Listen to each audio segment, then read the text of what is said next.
Bwana Yesu apewe sifa. Karibu sana tujifunze neno la Mungu, neno la uzima.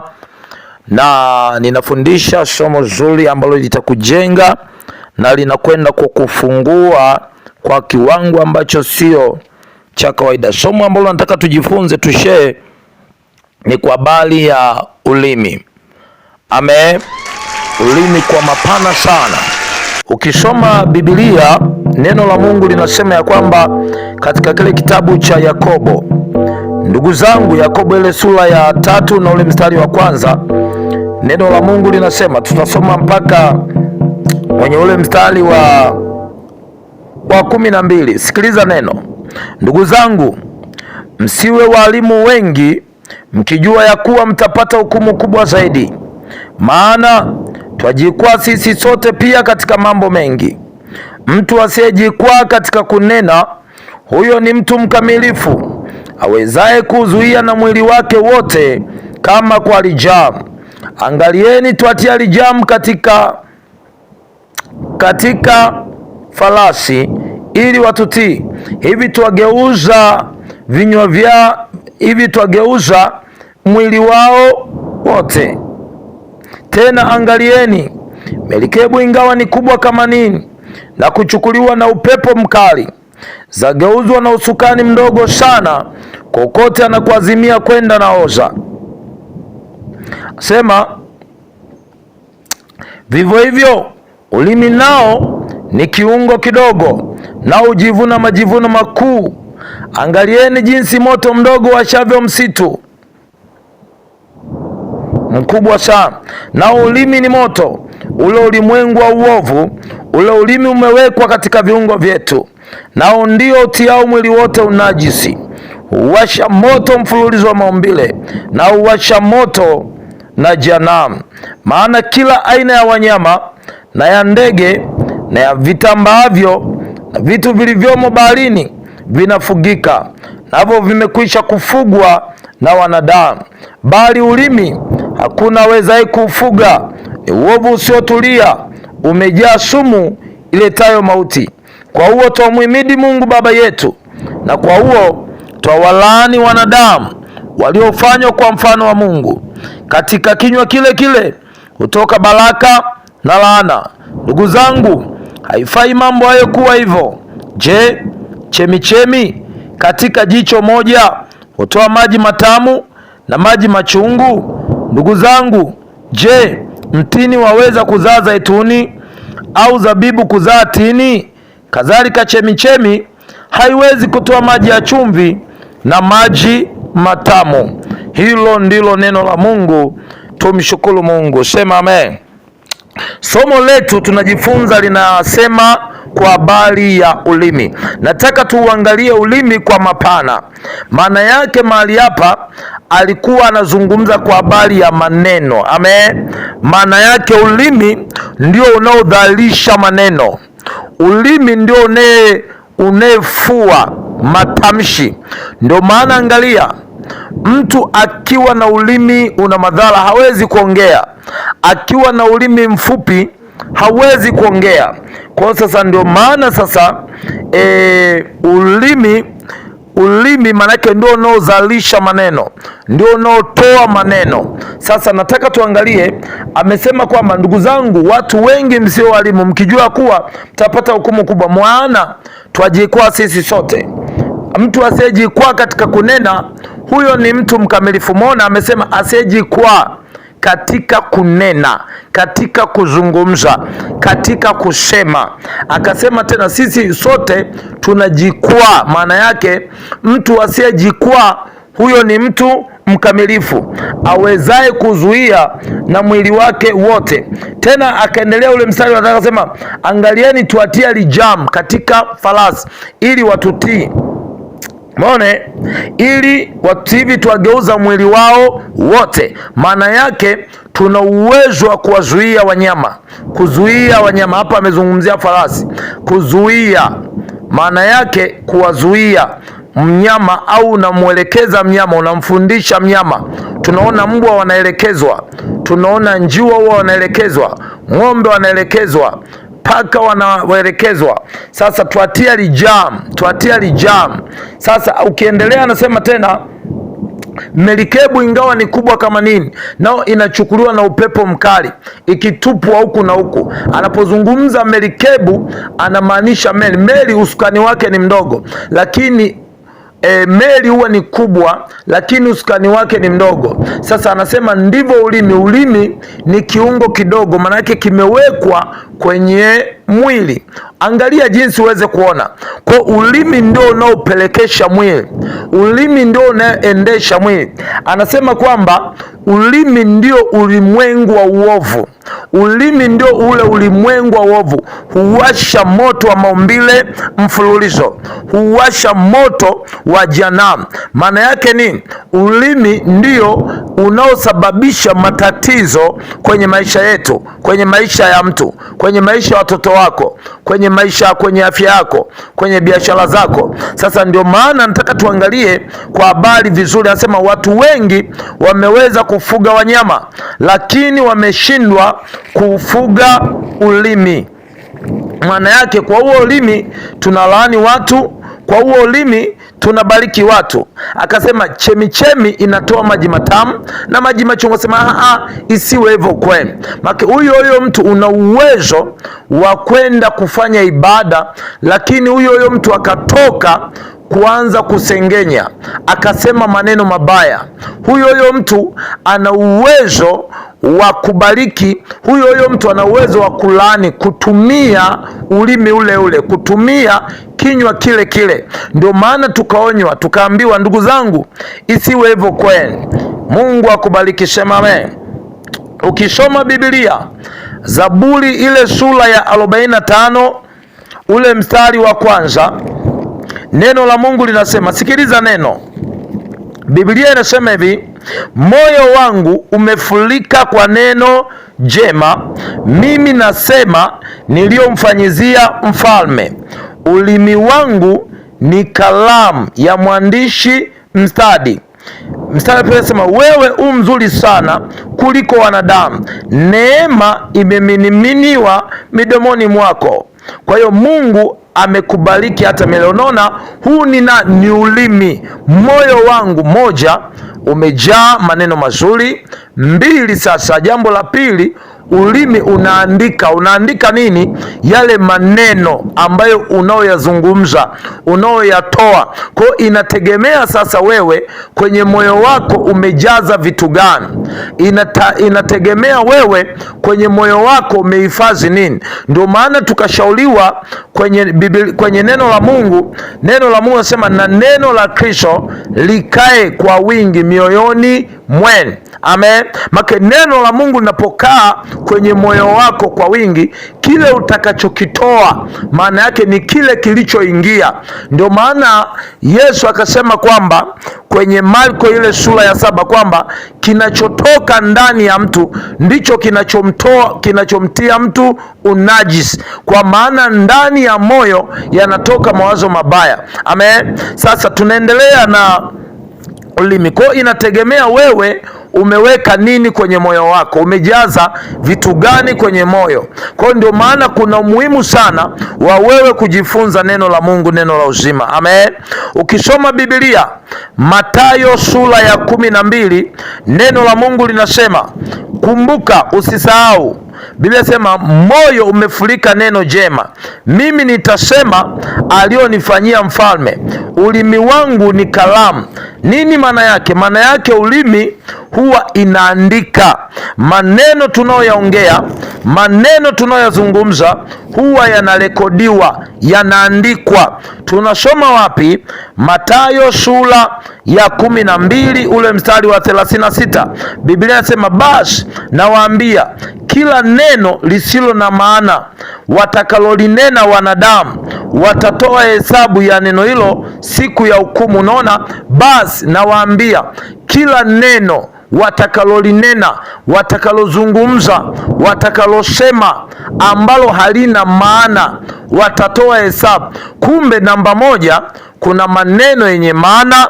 Namba 2, kuna maneno ambayo hayana maana. Sasa swali, je, tuyaongee yote? tuyazungumze yote. Kumbuka, usisahau alisema kwenye kinywa kimoja hakiwezi kutoa maji matamu na maji machungu. Chemichemi haiwezi kutoa maji matamu na maji machungu. Sasa swali, je, Biblia inasema kwamba kila neno lisilokuwa na maana watakalolinena wanadamu watatoa hesabu. Kumbe kuna maneno yenye maana na ambayo hayana maana. Sasa yale ambayo hayana maana maana tunayatolea hesabu. Amen. Ule mstari wa 37 inasema, kwa kuwa kwa maneno yako utahesabiwa haki na kwa maneno yako utahukumiwa. Unaona, kwa maneno yako utahesabiwa haki na kwa maneno yako utahukumiwa. Tafasiri nyingine, maneno unayoyaongea, maneno unayozungumza, huo ndio utambulisho wako. Amen. Maana yake huo ndio utambulisho wako kwa nani sasa? Kwa Mungu, kwenye jamii. Ukisoma Biblia, neno la Mungu nasema wakafahamu, wakamtambua kuwa ni mwanafunzi wa Yesu, hata kuongea kwake kwamba amefanana naye. Kwa yale maneno ndiyo utambulisho wako, wewe upo kwenye ufalme gani. Watu wengi tunamwamini Mungu, lakini maneno tunayoyaongea ni kinyume na kile tunachokiamini. Watu wengi sana, mtu anamwamini Mungu, unakuta ameokoka, lakini maneno anayoyazungumza ni kinyume yako, kinyume na baba yake yapo kinyume na yule anayemwamini. Kwa hiyo unakuta sasa, ndio maana tukaambiwa kwenye Yakobo, je, chemichemi ya maji matamu inaweza ikatoa maji machungu? Ni kitu ambacho hakiwezekani, kwamba kwenye bomba lako kakinge utoe maji machungu. Inawezekana? Hapana. Sasa anazungumza kwenye ulimi wako, uwapo hapo uongee mazuri, hapo hapo uongee mabaya. Maana yake ni jambo ambalo haliwezekani. Ndio maana angalia Biblia, ndio maana ikakuonyesha kwamba maneno ndio utambulisho. Mathayo 12 ule mstari wa 34, Biblia inasema, enyi wazao wa nyoka, mwawezaje kunena mema mkiwa wabaya? Maana kinywa cha mtu huyanena ya ujazao moyo wake. Enyi wazao, kumbe shetani ana watoto. Kina nani sasa? Wanaonena kinyume, wanaozungumza kinyume, wanaosema kinyume. Enyi wazao wa nyoka, mnawezaje kusema mema ikiwa nyinyi ni wabaya? Anasema ufanyeni mti kuwa mwema na matunda yake kuwa mema, ufanyeni mti kuwa mbaya na matunda yake kuwa mabaya. Nani anayeambiwa hapa? Wewe. Maana yake ujaze moyo. Maana yake utakapojaza moyo wako maneno mazuri, basi na matokeo ya maneno yako yatakuwa mazuri. Amen. Sasa tunajazaje moyo neno? Kwa njia ya kujifunza, kwa njia ya kukaa chini ya walimu waliobobea neno la Mungu la kweli. Amen. Sasa ukiendelea, ndio maana tunajifunza, somo letu linaitwa ulimi. Ulimi. Kwa nini sasa haitakiwi uongee kila neno, uzungumze kila neno, useme kila neno? Kwa sababu gani haitakiwi uongee kila neno?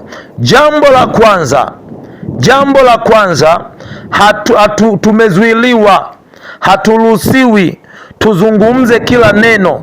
Kumbuka neno la Mungu nasema, kila neno lisilofaa watakalonena wanadamu watatoa hesabu ya neno hilo siku ya hukumu. Kwa nini hatutakiwi kusema kila neno? Biblia inasema hivi kwenye Methali sura ya 12 na ule mstari ukianzia wa 13, katika kosa la midomo kuna mtego kwa mbaya, bali mwenye haki atatoka katika tabu. Hapa jambo la kwanza, kuna watu wawili, kuna mtu mbaya na kwenye mwenye haki. Sasa Biblia inasema katika kosa la mbaya kuna mtego. Amen. Katika kosa la midomo kuna mtego kwa mbaya. Maana yake ni unapokosea kuongea, yale maneno yako ni mtego. Nani mtegaji na nani mkamataji?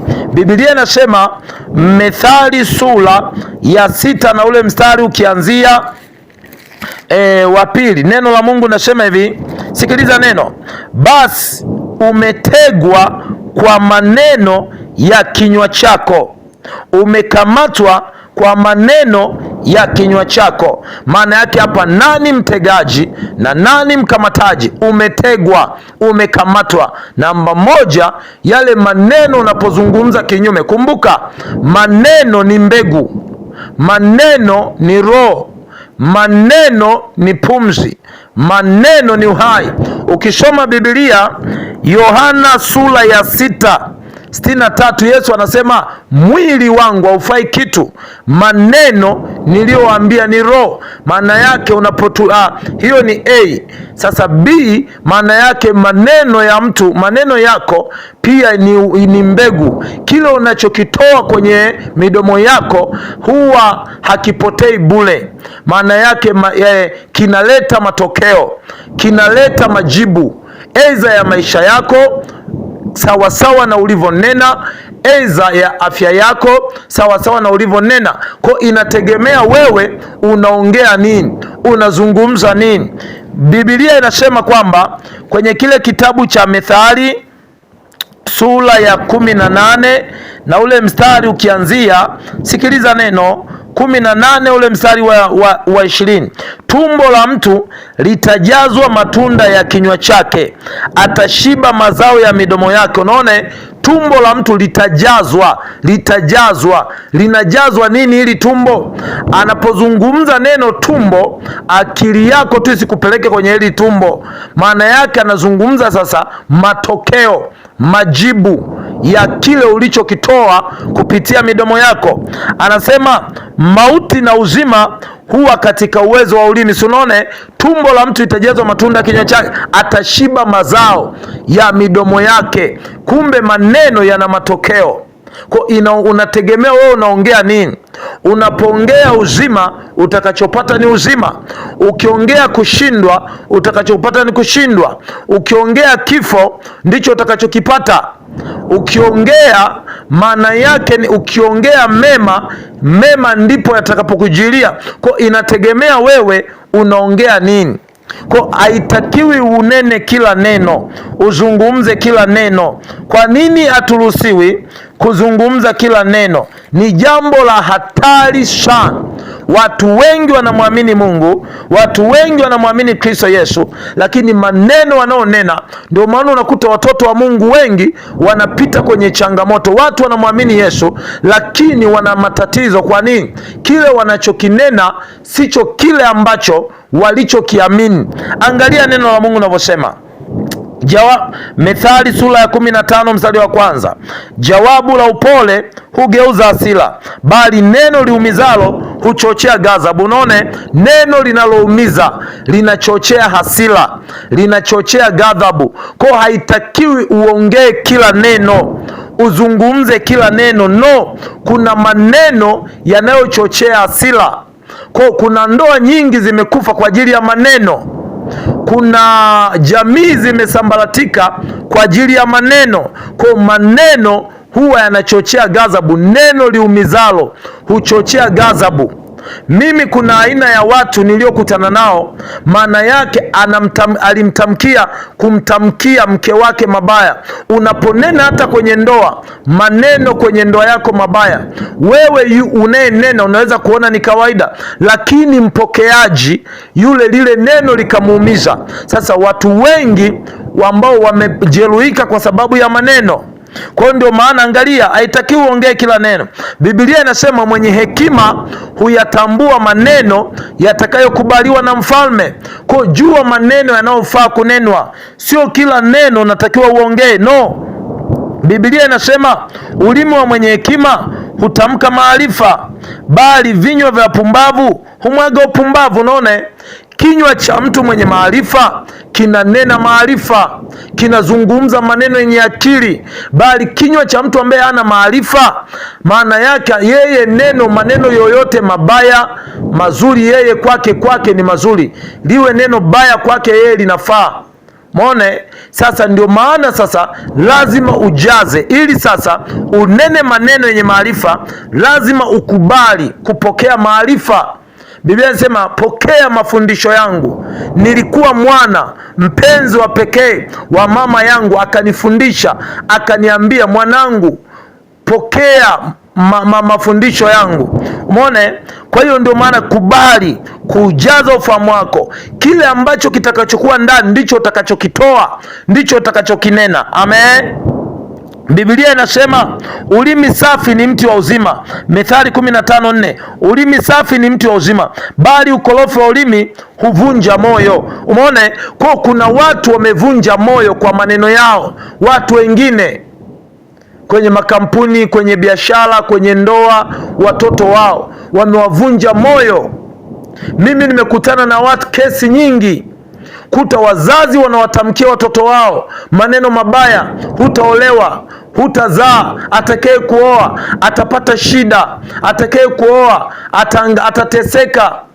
Kwa sababu pengine umemtuma kuosha vyombo hajaosha, au ameosha vibaya. No, usianze kutoa maneno yenye sumu. Kumbuka Biblia inasema umetegwa kwa maneno, umekamatwa kwa maneno. Nani anayetega? Kwenye maneno unayozungumza. Kwenye ulimwengu wa roho kuna mashetani yanafuatilia maneno yako ili yapate kutimia. Mfano mzuri, angalia Magufuli alikuwa akisimama akiongea, anaongea mimi nitakufa, mimi nitakufa. Maana yake unaponena madhaifu, yale mashetani yanafuatilia maneno yako. Kwa ongea ushindi, nena uzima, zungumza kile Mungu alichokitenda, zungumza kile Mungu alichokifanya kwenye maisha yako. Amen. Biblia inasema hivi, Mithali 15:28, moyo wa mwenye haki hufikiri jinsi atakavyojibu, bali kinywa cha wasio haki humwaga mabaya. Unaone, moyo wa mwenye haki anafikiria atakavyojibu, hili nitakalolitoa linaleta madhara gani? Maana yake uwe na uwezo wa kunusa hatari hata kabla haijatokea. Amen. Biblia inasema hivi, Mithali 16 mstari wa 21, aliye na hekima moyoni ataitwa mwenye busara. Utamu wa maneno huongeza elimu. Unaona, maneno matamu huwa yanaongeza elimu. Unaponena muda wote hiyo ni A. B yake, kama maneno matamu yanaongeza elimu, B yake maneno mabaya yanaongeza ujinga. Maana ndio ujifunze. Kuna wazazi wanawanenea watoto wao maneno mabaya. Hata kama mtoto wako akipata zilo, unamuona mtoto wako ni mjinga, usiinue midomo yako kuanza kusema wewe ni mjinga, huna akili. Mwambie mwanao kwamba wewe, kwenye tumbo langu sijawahi kutegemea kuzaa mjinga. Hiki ulichokitenda maana yake wewe una akili. Kwa sitaki kukuona ukirudia, lakini muda wote huna akili, wewe mjinga. Lione akili zako kama za mama yako, kama za baba yako. Kwa nini mlioana? Kama unaona akili yake ilikuwa ya mama yake ndogo au ya baba yake ndogo, kwa nena mema. Mimi nimekutana na watu mbalimbali. Mama mmoja anasema amevunjwa moyo, watoto wanamshambulia kwa maneno, baba na yeye anasapoti yale maneno, kwa moyo wake umevunjika. Kwa hiyo sasa nena maneno mazuri. Amen. Maneno matamu yanaongeza elimu. Ndivyo neno la Mungu linavyosema. Maneno matamu yanaongeza elimu. Biblia inasema hiyo yote, bado hatujaama Methali ile sura ya 16. Biblia inasema hivi, moyo wa mwenye hekima hufundisha kinywa chake. Umeona, anafundisha midomo. Kwa usinene, jaza hekima, maarifa, zidisha elimu ya Biblia sema huzidisha elimu ya midomo. Sasa kama unaposikiliza sasa mafundisho haya, maana yake unajaza maarifa. Naamini hutakubali tena kunena mabaya. Maneno yapendezayo ni kama sega la asali, ni tamu nafsini na afya mifupani. Unaone, maneno mazuri yanayopendeza ni matamu. Kwa zungumza maneno mazuri. Sema kwenye biashara yako, kwenye ndoa yako, kwa watoto wako, kwa mme wako, kwenye afya ya mwili wako. Zungumza uzima, acha kunena madhaifu. Acha, hata kama una tatizo, hata kama kwenu wanaharibu mimba, kwenu wanakufa, wewe nena uzima, nena kinyume na lile tatizo. Amen. Biblia inasema katika kile kitabu cha Petro wa kwanza sura ya 3, Petro wa kwanza ile sura ya 3, Biblia inasema mtu atakayetaka kuona siku zake kuwa njema azuie ulimi wake asiseme mabaya. Kuzuia, unataka kuona siku zako kuwa njema, zuia ulimi wako usinene mabaya. Ile Zaburi 34 mstari wa 12, ni nani mtu yule apendezwaye na uzima, apendaye siku nyingi apate kuona mema? Uzuie ulimi wako na mabaya, na midomo yako kusema ila. Unaone, zuia midomo yako na mabaya, zuia midomo yako kuongea ila. Amen. Zuia. Unataka kuona siku zako, kwa lazima biasema mwenye hekima huyatambua maneno yatakayokubaliwa na mfalme. Kwa maneno ambayo yanayofaa, jua kabisa hili neno halifai kabla hujalitoa, maana yake lina madhara gani. Sasa watu wengi kwenye ulimwengu wa roho hatutambui. Jifunze kunena yaliyo mema, usinene yaliyo mabaya. Usinene unyonge, nena ushindi, nena uzima, zungumza afya, zungumza maongezeko. Wengi hatuwezi kuongea, tumenyamaza, tumefunga midomo yetu, tunamsubiria nabii aje atuambie. Maona, ila wewe huwezi kuongea. Ujaze moyo wako, nena mema, zungumza mazuri, kili ushindi, usikili madhaifu, zungumza uzima. Maneno yana nguvu, maneno yana uhai. Mfano mzuri Magufuli wakati anaongea Tanzania, kipindi hicho corona imeingia, alisimama akaongea maneno, kwa yale maneno yakaingia kwenye akili zetu. Watu tukaanza kuona kwamba kana kwamba hamna corona. Mona, wasiwasi ukaisha kwenye mioyo ya watu, lakini chanzo kilikuwa ni nini? Ni maneno tu ya alisema. Manake nini? Maneno yana nguvu, kwa nena maneno mazuri. Amen. Mungu akubariki, amani iwe kwako. Kwa majina naitwa Apostle na mwalimu wa neno Jeremia Joseph Mwandundushi. Mungu amenipa neema, ubarikiwe sana. Sasa usiache kufuatilia kipindi hiki ambacho tutaendelea kujifunza, na share kwa watu wengine, shiriki kwa watu wengine, ufanyike na we baraka kwa watu wengine. Kwa mawasiliano 0745 27 66 31. Piga kwa hiyo namba utanipata. Mungu akubariki. Amen.